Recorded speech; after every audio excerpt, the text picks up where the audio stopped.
Good morning, everyone. A good tavach, Shavua Tov. We are continuing here in the words of the Horowitz Sefer HaMitzvos HaKotzar, Mitzvahs Lo Yisaseh, the negative commandment, Peches number 88.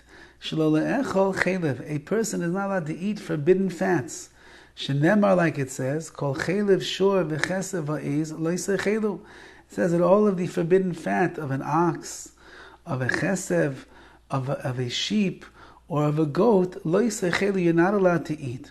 Now, what are the forbidden fats? If a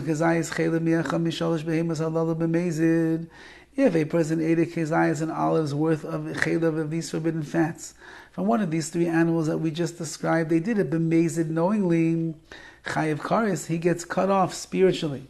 Ubishoigig, if he did it inadvertently, was unintentional, so then the halacha is chatas, he has to bring a korban chatas, a sin offering, to the Beis HaMikdash, which is pretty problematic today when we don't have korbanos that we can bring.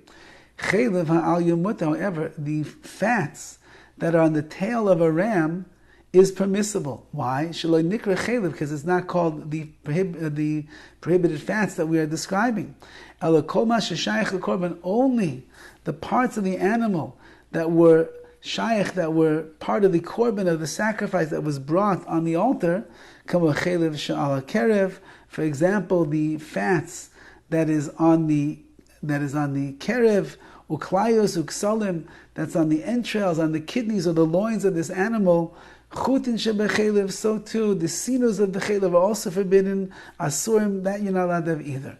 Chelev chaya mutter, however, the chelev, the forbidden fat of a chayav, a wild animal, that is mutter because that's not an animal that was brought on the mizbeach, on the altar in the Beis HaMikdash.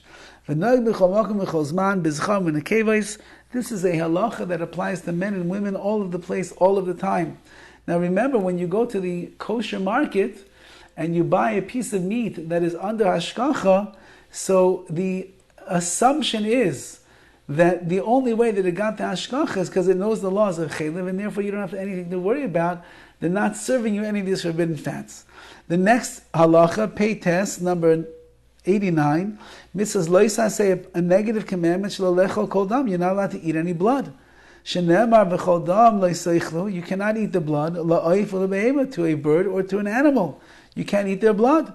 V'chaya v'chal behema, and even a wild animal is included over here in the category of behema, of an animal, and therefore even his, if you eat a bison, I guess maybe we'll call it more of a wild kosher animal, you can't eat his blood either. Somebody who eats a kezayis, an olive's worth of blood, b'mezid knowingly, chayiv kares, the same punishment, kares, cut off, ubishoigig chatas, and if you did it unintentionally, so then you have to bring a korban chatas, a sacrifice sin offering. That's all animal blood. Dam adam, what about the blood of a human being? Asr midivei seifim. That itself is asr midivei seifim. The Chachamim came along and said, you cannot eat it.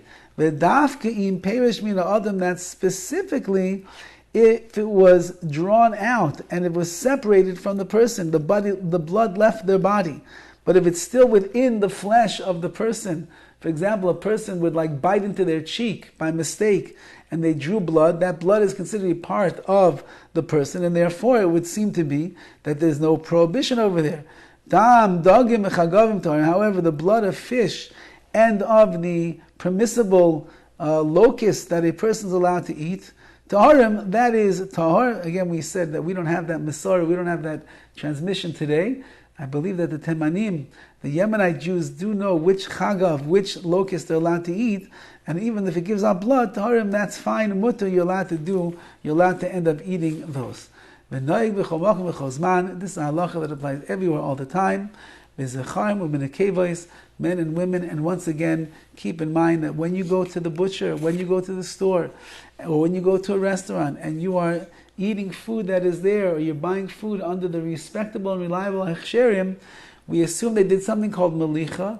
Malicha is the salting process which extracts the blood out of the flesh of the animal, and only then are you going to be allowed to eat the animal, and therefore anything that is kosher meat we are assuming and relying upon the kashrus organization that they remove the blood in the right way and they remove the forbidden fats in the right way as well.